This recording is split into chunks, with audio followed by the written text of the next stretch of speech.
Rejecting my best friend Nicholas, falling for Timothy, found out they were secretly together, ruining both relationships. Hey Reddit. So I never thought I would be posting on a relationship advice subreddit, let alone recounting a story that feels like it belongs in a particularly dramatic soap opera. But here I am, Allison, 25 female, trying to make sense of the absolute train wreck my life became over the past few months. This involves my former best friend, Nicholas, 26 male, and the guy I was completely smitten with, Timothy, 27 male. Strap in because this is a long one, and honestly, writing it all out might be therapeutic. I have changed some minor details for privacy, just in case anyone involved stumbles upon this, but the core of the betrayal is unfortunately very real. Nicholas and I have known each other since we were kids. Literally, sandbox buddies, awkward teenage phases, first heartbreaks, college struggles, the whole 9 yards. He was less like a friend and more like a brother. We had that comfortable silence thing, finished each other's sentences, knew each other's families like our own. Our bond felt unbreakable, or so I thought. He is generally a good guy, or at least, the version of him I knew was. He is smart, funny in a sarcastic way, loyal well, maybe loyal wasn't the right word in hindsight. He works in finance, pretty successful, always seemed grounded. We shared everything, secrets, dreams, stupid anxieties. There were never any romantic feelings on my part, ever. It was purely platonic, a safe harbor in the often chaotic sea of young adulthood. About 6 months ago, Nicholas dropped a bombshell. We were having our usual Friday night hangout, pizza and bad movies, when he suddenly got serious. He confessed that he had developed romantic feelings for me over the past year or so, and wanted to see if we could be something more. Reddit, I was floored, completely blindsided. It felt like the ground shifted beneath my feet. My first reaction was panic, the fear of losing this incredibly important friendship. I value honesty, so I told him the truth, gently but firmly. I explained that I loved him dearly, but only as a friend, like family. I told him I couldn't imagine us romantically, and that my feelings just weren't there in that way. Complicating things further was Timothy. I had met Timothy a few months prior, through a mutual work connection at a conference. He worked in a related field, marketing, and we hit it off immediately. He was charming, witty, incredibly handsome, and seemed genuinely interested in me. We had been texting and flirting, going on a couple of casual coffee dates that felt electric. I was developing a serious crush, the kind that gives you butterflies and makes you check your phone constantly. So, when Nicholas confessed, I also had to be honest about the fact that my heart was kind of leaning elsewhere, towards Timothy. I didn't want to give Nicholas false hope or lead him on, especially given the depth of our friendship. It felt like the right, albeit difficult, thing to do. Nicholas seemed to take it surprisingly well. He looked disappointed, obviously, but he said he understood. He emphasized that our friendship was the most important thing to him and that he wouldn't let his feelings ruin it.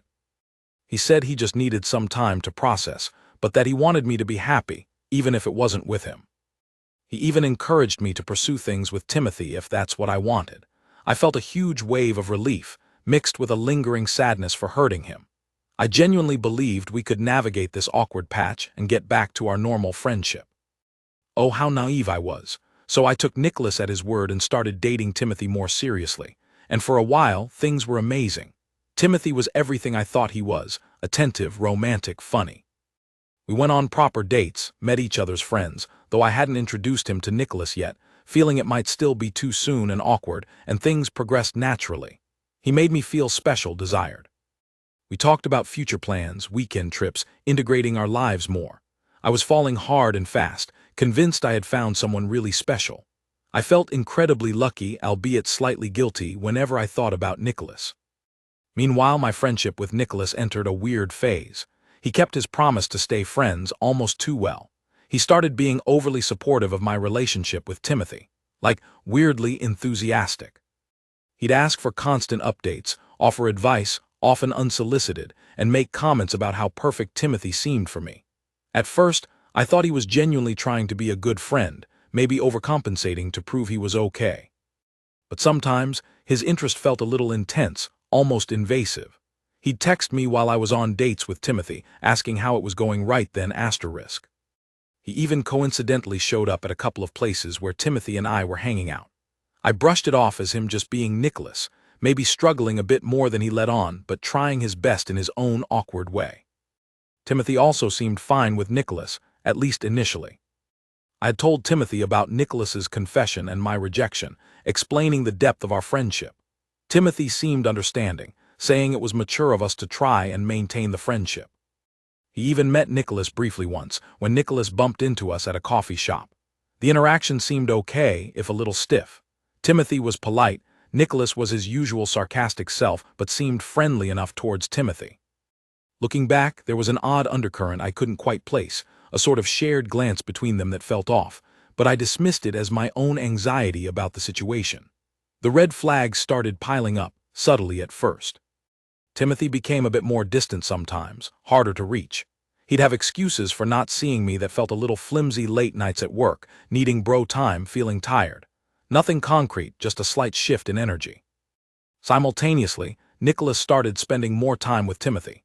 He mentioned casually that they had run into each other a few times and discovered shared interests, like a specific video game or a sports team. He framed it as them bonding independently of me, which seemed plausible, I guess. But it felt strange that my best friend and my boyfriend were suddenly becoming pals, without me really being involved in that budding friendship. Nicholas would talk about hanging out with Timothy, making it sound perfectly normal, like guy bonding stuff. I remember feeling a growing unease. It was like having two separate compartments in my life, my relationship with Timothy and my friendship with Nicholas, and suddenly finding out there were secret passageways connecting them that I didn't know about. I tried talking to Nicholas about it once, gently asking if it wasn't a bit weird for him to be hanging out with the guy I was dating, especially after his confession. He got defensive, unusually so. He accused me of being insecure and not trusting him. He said something like, "Can't I just be happy for you and get along with your boyfriend? Am I not allowed to make new friends?" That shut me down pretty quickly. I felt guilty for doubting him, for potentially jeopardizing our fragile post-rejection friendship. Timothy, when I brought up my slight unease about his burgeoning friendship with Nicholas, was smoother. He reassured me, saying Nicholas was a cool guy and they just clicked over games. He said it was good they got along, right? It made things easier for everyone. He told me I was overthinking things and that I should trust him. He was so convincing, so charming, that I pushed my doubts away again. I desperately wanted to believe everything was fine, that I was just being paranoid because of the initial awkwardness with Nicholas's confession. The discovery happened about 2 months into my serious relationship with Timothy, maybe 4 months after I rejected Nicholas. It wasn't some dramatic confrontation or a friend tipping me off. It was mundane, almost accidental, which somehow made it feel even more sordid. I had left my spare apartment key at Timothy's place the week before. He was supposedly working late, one of those increasingly frequent occurrences.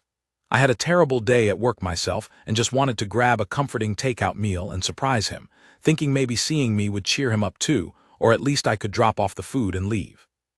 I texted him saying I was thinking of him, but he didn't reply, which wasn't unusual for his late nights. I let myself into his apartment quietly, takeout bag in hand. His place was usually tidy, but tonight it felt different. There were clothes strewn around the living room, not just his, 2 glasses on the coffee table. And then I heard it, muffled sounds coming from his bedroom, not sounds of someone sleeping or watching TV, sounds that made my blood run cold. My heart started pounding in my chest, a horrible sinking feeling washing over me. I didn't barge in, I froze in the hallway listening. I could hear voices, low murmurs. One was definitely Timothy's, the other, no, it couldn't be, but the cadence, the specific laugh that followed a muttered comment, it was unmistakably Nicholas. My best friend, my Nicholas. In my boyfriend's bedroom, while my boyfriend was supposedly working late, I felt like I was going to throw up. The takeout bag slipped from my hand, hitting the floor with a soft thud.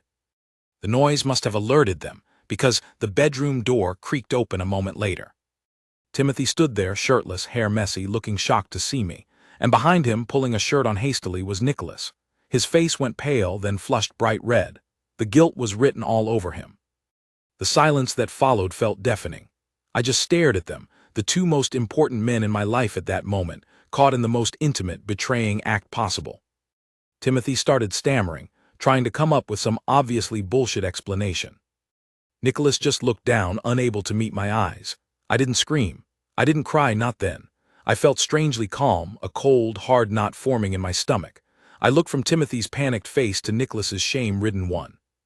The pieces clicked into place with horrifying clarity, the weird supportiveness from Nicholas, the coincidental meetups, Timothy's growing distance, their sudden friendship. It wasn't friendship. It wasn't Nicholas trying to be supportive. It was a calculated deception. I finally found my voice, though it sounded distant, hollow. I asked them how long. Timothy opened his mouth, but Nicholas cut him off. He looked up, finally meeting my gaze, and his expression wasn't just guilt anymore. There was a flicker of something else. Resentment, spite, he said. Since shortly after you rejected me, Allison, my breath hitched. Since then, so this entire time. Timothy pursuing me, our relationship, Nicholas's supportive act. It was all a lie, a game. Timothy tried to backpedal, saying it wasn't like that things just happened, that he really did have feelings for me, but also. He trailed off, unable to justify the unjustifiable. Nicholas, however, seemed to find some twisted resolve. He told me, maybe not in these exact words, but the sentiment was clear. He felt hurt and rejected, and when he and Timothy connected, apparently Timothy had sought asterisk him out after hearing about the rejection. Initially maybe just to gauge the situation, or perhaps with other motives from the start. They found a mutual something. He implied Timothy wasn't entirely honest with me either, that maybe Timothy was bi or curious and saw Nicholas as an opportunity. Nicholas framed it partly as revenge for me choosing Timothy over him, partly as finding an unexpected connection. He actually tried to make it sound like I was partially responsible for pushing them together. The audacity was staggering. I didn't engage further. I didn't want to hear their pathetic excuses or twisted justifications. I looked at Nicholas, the boy I grew up with, the man I thought was my rock, and I felt nothing but disgust. I looked at Timothy, the man I thought I was falling in love with, and felt sickened by his deceit. I turned around without another word, walked out of the apartment, leaving the takeout cooling on the floor, and didn't look back. I blocked both their numbers before I even got to my car. The tears finally came then, hot and angry, blurring my vision as I drove home on autopilot. The aftermath was brutal. I felt completely shattered, betrayed on a level I couldn't comprehend. Losing a boyfriend to cheating is bad enough. Losing a boyfriend and your lifelong best friend to each other asterisk after they seemingly conspired against you. It's a unique kind of hell. I felt foolish for not seeing the signs, for trusting them both so implicitly. I questioned my judgment, my intuition, everything. I spent the first few weeks in a daze. I confided in my sister and a couple of very close, trusted friends who were horrified and incredibly supportive. They helped me field the inevitable barrage of texts and calls from unknown numbers that I suspected were Nicholas or Timothy trying to reach me. I ignored them all. What could they possibly say? Mutual friends were tricky. News travels fast, and the story, likely a heavily sanitized version from their end, got out. Some friends reached out, confused. I was honest with those I trusted, explaining the depth of the betrayal. Most were appalled and sided with me, distancing themselves from Nicholas and Timothy. A few tried to play devil's advocate or suggested I should hear them out, but I cut those people off too. I needed loyalty and support, not excuses for abhorrent behavior. Nicholas's family, who had known me since I was little and always treated me like a daughter, reached out. His mom called me, crying, saying she didn't understand how he could do such a thing. I appreciated her call, but it was also painful, a reminder of the family connection I had lost through Nicholas's actions. Timothy just seemed to fade away. I heard through the grapevine that his reputation took a hit, both socially and maybe even professionally, as word spread about his duplicity. Apparently, using someone as a beard while exploring things with their best friend isn't a great look. Good. Healing has been a slow process. Therapy helped immensely. Talking it through with a neutral third party allowed me to process the anger, the hurt, the feeling of being utterly played. I learned that their betrayal wasn't a reflection of my worth, but of their own massive character flaws and insecurities. Nicholas's actions stemmed from his inability to handle rejection maturely, twisting his hurt into spiteful revenge. Timothy's actions stemmed from his own selfishness and lack of integrity. I threw myself into work, hobbies, and reconnecting with genuine friends. I focused on rebuilding my self-esteem and learning to trust my instincts again. It wasn't easy, and there were definitely days I just wanted to curl up and wallow. But slowly, surely, I started feeling more like myself again. So Reddit, that's the story. A complete mess orchestrated by my ex-best friend and my ex-crush. I lost 2 significant relationships in one fell swoop, discovered a depth of betrayal I didn't know was possible, and had my world turned upside down. I'm still processing it all, still healing. Am I the asshole for cutting them both off completely without hearing their full explanations? Was there anything I could have done differently, or was I just destined to be collateral damage in their twisted game? Any advice on fully moving past this kind of double betrayal would be welcomed. Update 1. Hey everyone, Allison again. Wow, I honestly didn't expect my post to get so much attention. Thank you all so much for the overwhelming support, the kind words, the virtual hugs, and even the tough love advice. Reading through your comments validating my feelings and my decision to cut Nicholas and Timothy off completely was incredibly helpful. It made me feel less alone and less crazy for reacting the way I did. So many of you shared similar, though hopefully less convoluted, stories of betrayal, and knowing others have navigated this kind of pain and come out stronger on the other side gave me a lot of hope. To answer a few common questions, no, I have had absolutely zero contact with either Nicholas or Timothy since that night. My blocking skills are apparently top-notch. I stand by that decision 100%. There is nothing they could say that would excuse their behavior, and frankly, I don't owe them the emotional labor of listening to their attempts at justification or apology. Closure is something I realized I have to find within myself, not from them. Many of you asked about the fallout for Nicholas and Timothy. As I mentioned, Timothy seemed to take a social hit. I heard recently from a mutual acquaintance, one firmly on Team Allison, by the way, that his charming reputation is pretty much shot in our wider social and professional circles. People know he was deceitful and used me. Apparently, he tried to spin a story about being confused and struggling with his identity, but most people saw through it, especially given the added layer of betraying me with my best friend. It seems like karma is handling his social life quite nicely. Professional consequences. Harder to say for sure, but gossip travels, and being known as fundamentally untrustworthy can't be great for someone in marketing. As for Nicholas, well, his situation is a bit more complex and, honestly, more satisfying in a grim sort of way. His family, especially his parents, were deeply ashamed and disappointed in him.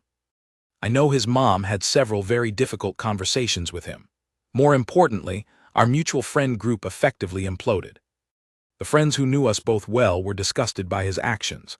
They saw it not just as cheating, but as a deep betrayal of a lifelong friendship. He lost a lot of friends, people who had been in his life for years. The revenge he sought against me for rejecting him cost him dearly in terms of his own support system, and the relationship between Nicholas and Timothy. From what I've gathered through the grapevine, because morbid curiosity is a thing, okay, it didn't last long after I walked out. Shocking, I know. A relationship built on deceit, revenge, and hurting someone else didn't exactly have a solid foundation. Apparently, once the forbidden thrill and the shared goal of manipulating me was gone, there wasn't much left. They had a messy breakup relatively quickly, filled with accusations and bitterness. Seems fitting, doesn't it? Two deeply flawed people using each other ultimately couldn't make it work. Good riddance to both of them and their toxic dynamic. Someone asked if Nicholas ever showed remorse. Not directly to me, obviously. But I heard he tried to play the victim with some people, talking about how heartbroken he was over losing our friendship, conveniently glossing over why he lost it. Classic manipulator tactic. Whether he feels genuine remorse deep down, I don't know, and frankly, I don't care anymore. His actions spoke louder than any apology ever could. As for me, I am doing so much better. Therapy continues to be amazing. I've rediscovered old hobbies, made some wonderful new friends who value honesty and loyalty, and poured energy into my career, which is actually flourishing. Removing the dead weight of those toxic relationships really freed up a lot of emotional and mental space. It's amazing how much lighter I feel. Thank you again, Reddit, for being such a supportive corner of the internet. Your validation was a bigger help than you know. Update 2. Hello again, Reddit. Allison here with what I hope will be my final update on this dumpster fire of a situation. It's been about a year since I first posted, and close to 18 months since D-Day, Discovery Day, as I now call it. The response to my original post and the first update was incredible, and your collective wisdom and support truly helped me navigate the darkest period. Life has moved on significantly, and thankfully, in a very positive direction for me. I wanted to share the final chapters of this saga, partly for closure, and partly because so many of you asked for a follow-up down the line. First off, the revenge aspect that many of you felt Nicholas and Timothy deserved continued to unfold naturally, without any direct action from me. Their little toxic romance imploded spectacularly, as mentioned before. But the social consequences lingered. Timothy apparently struggled to date, as word really did get around. He became known as that guy who dated a girl while sleeping with her best friend. Not exactly a flattering title. I heard he even switched jobs, possibly to get a fresh start in a different social pool, though I don't know the details for sure. His departure was quiet. Nicholas's situation became even more isolating. Losing the core friend group hit him hard. He tried reaching out to some of those friends months later, attempting apologies, but the damage was done. Trust, once shattered like that, is incredibly hard to rebuild. His family relations remain strained. While they haven't disowned him or anything dramatic like that, the closeness and respect they once had for him is definitely diminished. He put them in an awkward position, forcing them to acknowledge their son deliberately hurt someone they considered family. Me. They are polite from what I hear, but the warmth is gone. He seems quite lonely, according to the rare snippets I hear. It's a sad outcome for him, but entirely self-inflicted. He made his bed of lies and betrayal, and now he has to lie in it, alone. Is it wrong that I feel a sense of justice in that? Maybe a little, but mostly I just feel pity that he threw away decades of genuine connection for a moment of spite and deceit. Now for the important part, me. I am thriving, truly. Therapy taught me so much about setting boundaries, trusting my gut, which, looking back, was screaming at me about Nicholas and Timothy. I just didn't listen, and understanding my own worth. I realized their betrayal wasn't about me lacking something. It was about them lacking integrity, empathy, and basic human decency. I focused heavily on myself. My career took off. I got a promotion I'd been working towards. I traveled a bit, reconnected with family, and invested time in friendships that are built on mutual respect and trust. I learned to be happy on my own, which was a crucial step. And then, when I least expected it, I met someone. His name is Patrick, and he's wonderful. Kind, funny, emotionally intelligent, and incredibly straightforward. No games, no drama. We met through a volunteering event, a shared passion, and took things very slowly. I was cautious, of course, after my experience, but Patrick has been patient and understanding. He knows the vague outline of what happened without the gory details or names, and has only ever shown me respect and honesty. It feels healthy, balanced, and genuinely joyful. It's still relatively new, but it feels right. It's shown me what a real, supportive partnership should look like, worlds away from the toxicity I experienced before. Looking back, the whole ordeal with Nicholas and Timothy was excruciating, one of the worst experiences of my life. But weirdly, I'm grateful for it in a way. It forced me to grow, to become stronger, to learn what I will and will not tolerate in relationships, both romantic and platonic. It cleared out the toxic elements in my life and made space for better things and better people. The Allison who walked out of Timothy's apartment that night is very different from the Allison writing this today. The lesson learned. Trust your intuition. Red flags are red for a reason. Don't ignore them to keep the peace or avoid confrontation. Also, someone's inability to handle rejection gracefully says everything about them and nothing about you. And finally, betrayal can break you, but it doesn't have to define you. You can heal, you can rebuild, and you can find happiness again, often in unexpected places. So, thank you, Reddit, for listening, for advising, and for cheering me on. I'm closing this chapter for good, looking forward to a future free from deceit and filled with genuine connections. For anyone going through something similar, please know that it gets better. Focus on yourself, lean on your true support system, and don't let the actions of shitty people dim your light. You deserve better. Thank you for watching. If you haven't subscribed yet, please do so and hit the notification bell to stay updated with more shocking real-life stories happening around you.